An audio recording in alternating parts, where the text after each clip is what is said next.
happened to Adriana tonight? No, I don't. Killer realized their victim is still alive.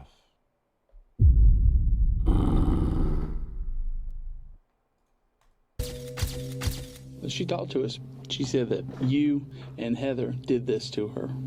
So that's why we're talking to you two. This is the moment Tina realized her murder victim was still alive. And to make things worse, her victim had just told the cops everything they needed to know to put her behind bars for the rest of her life. We know what happened out there. It's just going to be a matter of getting fingerprints and evidence back. I'm going to do it. I promise to God. Tina is currently being interrogated over the horrific attack of her friend in Florida. Like most teenage fights, it apparently started because of a dispute over a guy. But this isn't the story that she and two other suspects would tell investigators in this extremely sick case. Okay. Tina, you know, can I call you Tina? Mm-hmm. Okay. Obviously know something's up. So tell me what happened tonight. Nothing happened that I know of. Heather just said that something about Adriana got beat up real bad. Okay. You don't know anything about that? No. See your arms and hands if I could. Okay, and what's this right here? That little scratch there. This? Yeah. I have a puppy. Right, Okay, Diablo? your puppy calls that? Look, I'm going to here. Got your chin? Okay.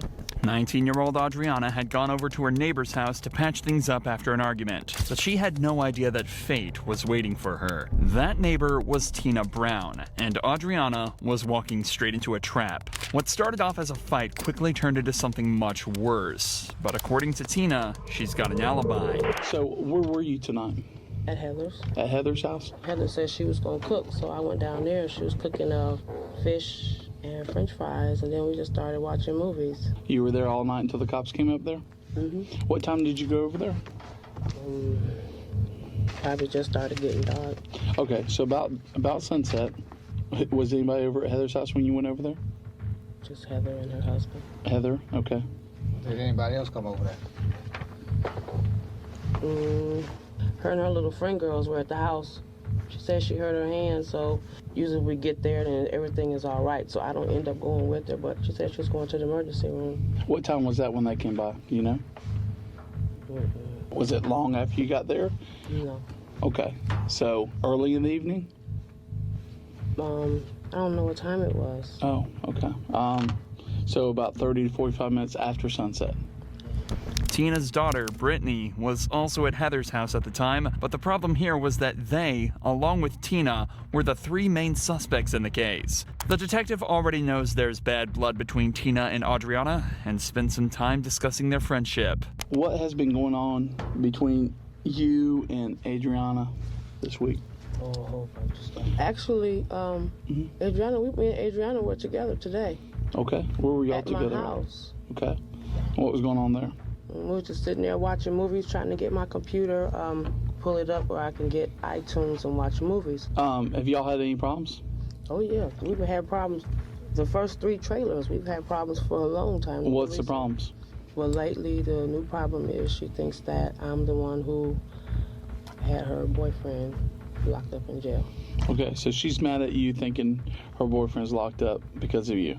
Yeah, but we talked about it earlier today. This would be one of several accusations that surrounded the 4 women. Tina's daughter Brittany also claimed Adriana slept with her boyfriend. But even so, Tina says there were no issues over the last few days. I mean, me and her actually just started back talking today. Okay. Because I asked her this morning, what was I doing this morning? Oh, we was trying to make some phone calls, and I wanted to heat up some chicken, so I asked her would she put the church's chicken in her microwave, and she heated it up for me and brought it to my house. Okay. Do you know what happened to Adriana tonight? No, I don't. Heather just said she got beat up, but that's all I know. A little bit more than that. The detective is talking about the horrifying injuries covering Adriana's body, and despite her story, Tina knows exactly what happened. Tina, Brittany, and Heather waited for Adriana to arrive at Tina's house in Ensley before ambushing her with a taser and beating her down with a crowbar. The 3 then threw her in the trunk of a car and drove her to a secluded patch of woodland Have a good night, where they set her on fire and then walked away. What? Clearly, Tina's house in back. Ensley before ambushing her with a taser and beating her down with a crowbar. The 3 then threw her in the trunk of a car and drove her to a secluded patch of woodland where they set her on fire and then walked away. Clearly, they expected her to be dead. But Adriana not only survived this horrific attack, but managed to crawl to a nearby house and find help. She did this with burns covering over 60% of her body. None of the suspects, including Tina, know that she survived, until the detective drops this bombshell. We're not sure if she's gonna make it or not.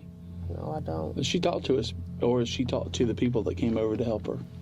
She told them something. You know what she told them? I could just imagine what's that. She said that you and Heather did this to her. So that's why we're talking to you two. Ooh. But she said I called. She's been saying a lot of stuff lately. Okay. She said I called, because this is all stuff that we talked about today at my house. Okay. About my tire was stabbed. Okay. And I asked her if she do it. She said no. I mean, I couldn't prove she did it, so I didn't argue about it, fuss about it, or nothing. But you thought she did it? Just because of what people said, but... Did you hear about her Can't go window off getting on- busted out? Whose window? Adriana's window getting busted out a few days ago. You didn't hear about it? No, sir, I didn't. And you said tonight you were over at Heather and Darren's, right? Yes, sir. And you didn't go anywhere. No. Did anybody come over there while you were there? She's talking too much. She's basically saying why she did it. He had Motive. somebody come over, but I didn't go out. Who were they that came over? He was dark skinned and he had braids. Okay. And then there's another guy, but I didn't know who that guy was. Blocker sound familiar? Yeah. And did anybody else come over? Yeah. White guy in a red truck. You know who that was? You know, he went out there and went outside and talked to him. And what was Darren doing while y'all over there cooking? Anything? Laid on the couch watching movies. Is that pretty much what y'all were doing all the way until the cops came? Okay, so you, Darren, and Tina were sitting in the living room. Heather were sitting there in the living room watching movies. And when the cops knocked on the door, what'd y'all do? We were sitting there. Okay. Why didn't you answer the door? It ain't my door. Okay.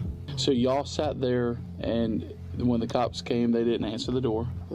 And how long were y'all in there before you did We answer thought the that, door? I guess the tape was going out because Adriana has a little boy that's kind of hyper. He said that little boy probably had got that taser and tased that little girl. All right, but you were home all night. You didn't see any kind of disturbance going on over there before the cops came over there or anything? No, we would have heard something. Right now, Tina is starting to show signs of guilt. She's slumped over with her head hung down and avoiding eye contact, indicating she's very ashamed and regretful. Or at the very least, sorry she's been caught. Whatever the case may be, she definitely seems uncomfortable. But as the detective points out, it's definitely not for the right reasons. You didn't go get anything or go anywhere at all? I don't think so. Okay. You seem kind of lackadaisical Right, about scientist? this. What I'm telling you happened? that What this happened woman to that? Is probably going to die, and has named you as the person that's harmed her. It kind of, doesn't sit easy with me that you're just so nonchalant about this. I just talked to her today, and I told her I never called DCFS on no kids. Okay.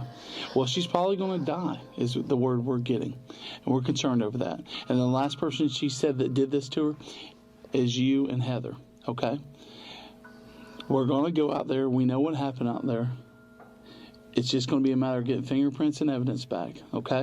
Once again, Tina shows her guilt, this time by touching her lips. This is often a telltale sign someone is lying and is trying to hide that fact by covering their mouth. The thing about like this where it's like, oh, she's touching her mouth, her posture, it's like, bro, if she was nonchalant, they would say that she's not even showing no remorse. So it's like people are gonna act nervous regardless. Can't really exactly. Can't go I off feel the of, same yeah. shit. You know what I'm saying? The reason we're here. Basically, what she told the fireman was that you two came and grabbed her. Fireman? Well, say what now? What she told the fireman was that you two came over and grabbed her, pulled her out of that house. No, I'm not. Listen, I'm not saying it's not true. Like, obviously, like, there's people who study body language. I'm not saying it's not true. But I've seen cases where they just don't do any of this stuff. And they'll be like, yo, this person is cold. Like, they're not showing no remorse. Like, da-da-da-da-da. But obviously, you could tell she's guilty. I'm not saying she's not, but it's just like you'd obviously have to have a degree in this and like body language and shit to know this. I'm just saying, like, you know.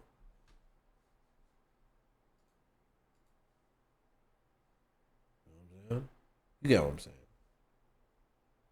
Beat her and harmed her. And nobody out there, the kids or nobody saw none of this.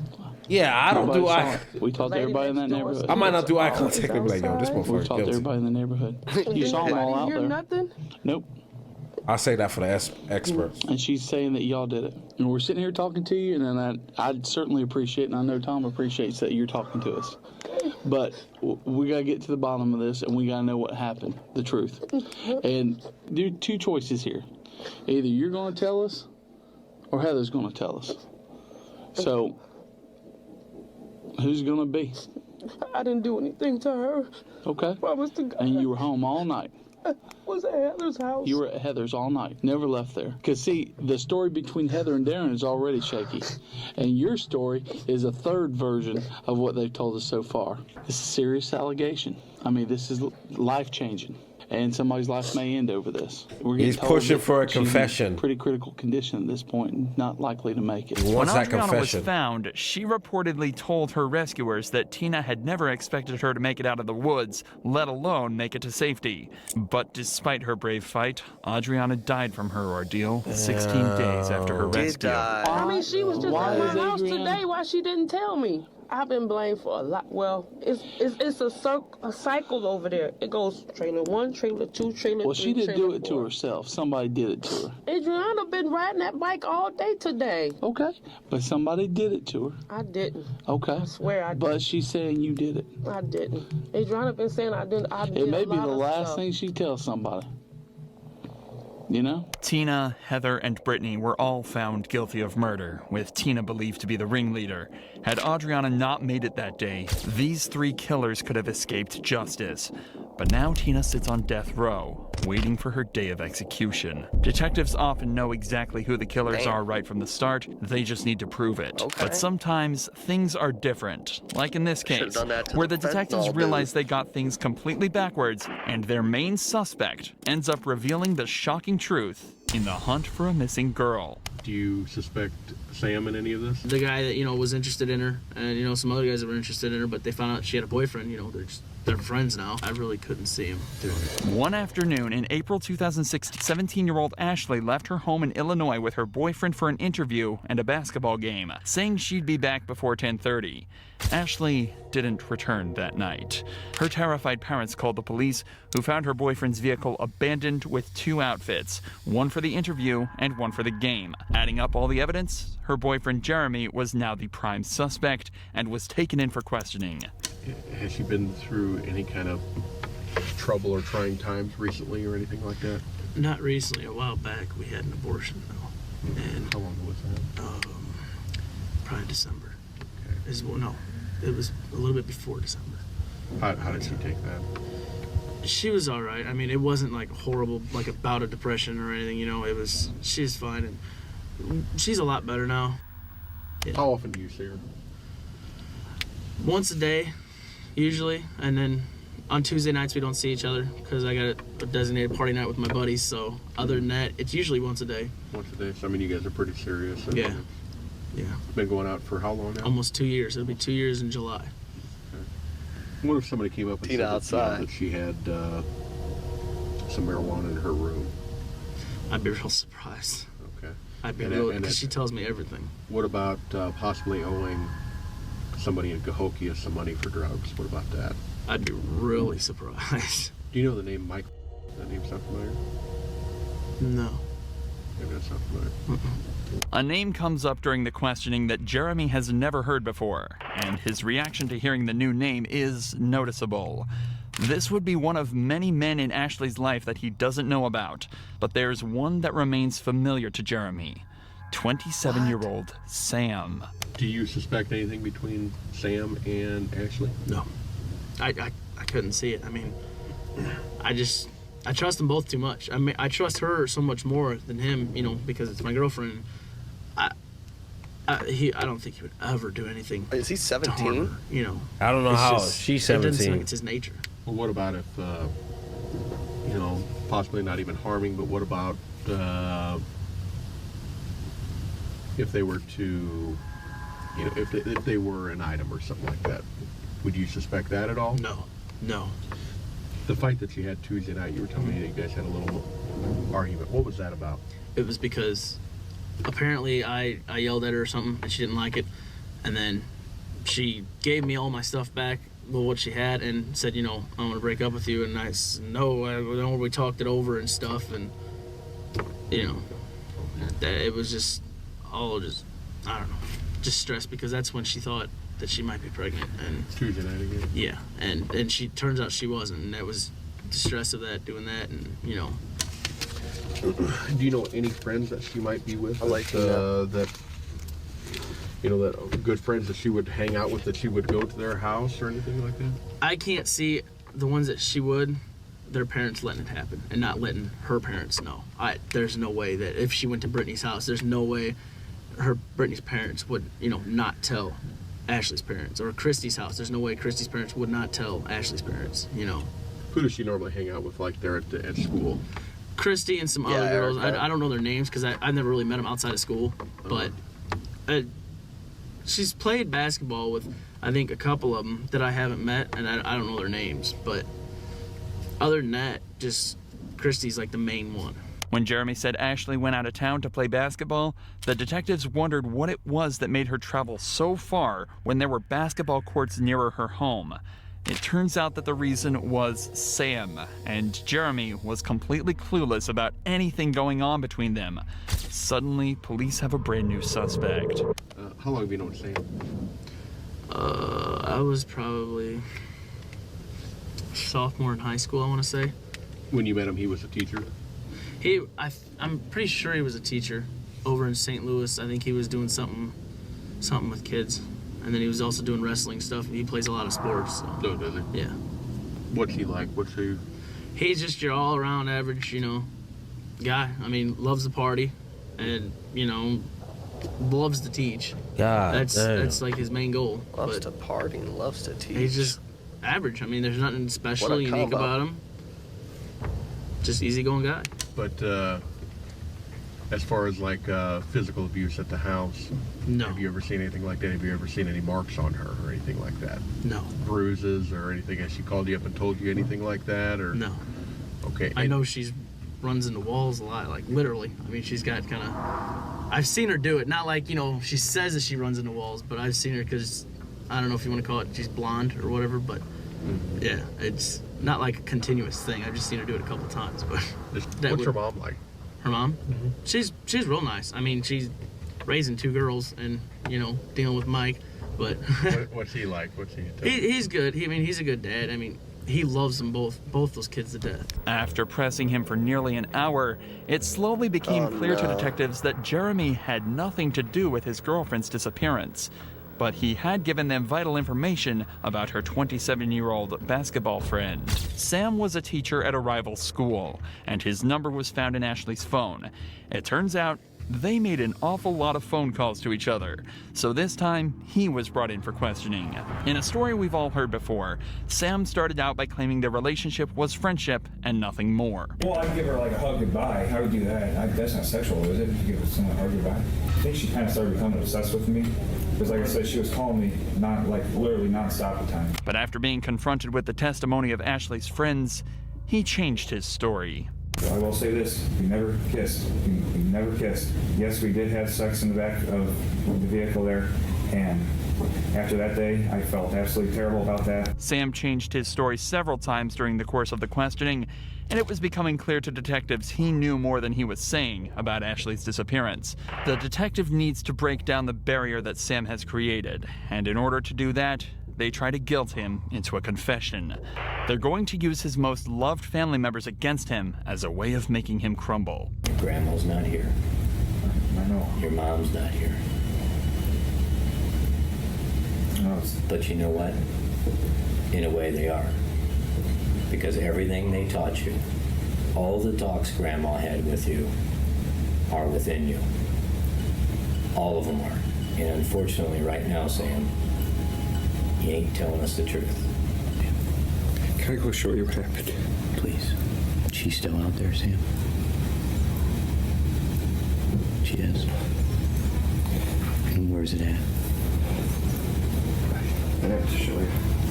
It took these detectives an agonizing 12 hours to crack Sam, but he finally admitted to being responsible for Ashley's disappearance. He told police that he got Ashley in a chokehold during the argument and heard her neck snap. He decided to make it look like she had been strangled, so he choked her again, and she became lifeless when he left the scene. Sam thought after 30 hours she would be long dead, and he was taking the police to find her body. But by some miracle, Ashley was found barely alive. It took her weeks to wake up from the coma she had slipped into, and even longer to heal the psychological wounds. But she was able to testify against Sam and live to see him sentenced to 20 years for her attempted murder. Holy What the fuck. hell? What a story. Thank God for those officers, man. Shout Like, out to those detectives. Holy holy fuck. smokes, They just saved saved her life. They talk about his grandma, his mom. They got interrogation. this motherfucker said he choked her and heard her neck snap and then just continued to strangle her. Like, what? Wanted to make it look like she was 36 strangled. hours, bro. 17 too. This guy was 27. What the fuck?